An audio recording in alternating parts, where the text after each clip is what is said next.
किती एकर आहे साहेबीन? सगळं वावर 8 एकर आहे. 3 एकर मका आहे, 5 एकर साहेबीन आहे. थांबा, फोनवर वावर मोजते तुमचं. डिजिटल भारताचा फायदा तुम्हीच घेऊ राहिल्या. 6 एकर साहेबीन आहे तुमची, पण आम्ही 5 एकर पेरेल ना. फोन तर 6 दाखवू राहिला ना. फोन बंधुरे धरून मोजतो आम्ही, बंधुऱ्यावर थोडी साहेबीन पेरेले. बांधा सोडून दिले तरी बी 5.5 एकर साहेबीन उरायला तुमची. 5 धरून घ्या. ए भाऊ, 8 एकर शिल्लक सोंगू सोंगू गळ्यातल्या गामनाळ्यात जातो. तुला काय माहितीये? पतली उगेले आमची साहेबीन. एका एकरात एक झाड बी उगेलं असलं तरी 4,500 रुपये एकर देतो आम्ही ते झाड सोंगाचं.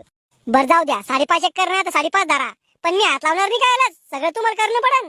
नाही, तुला पुंजावर उभं राहायला पडन का तुला घ्यायला. मग 4,500 रुपये एकर भाद्राचे घेऊन आले का? ही काय भाषा आहे तुझी? भाषा म्हणजे एखाद्या पोरीच्या पलीकडे नखरे झाले तुमचे. आम्ही नाही घेतोय साहेबीन, जाय. नका घेऊ, तसं बी नुकसान आमच्या शेतकऱ्याच्या 5 पुंजाले. राहुल शांत होय. काय शांत होऊ? जे पाहते शेतकऱ्याचा जीव घ्यायला निघलं. व्यापारी आमच्याकडून 40 रुपये किलो साहेबीन घेतो.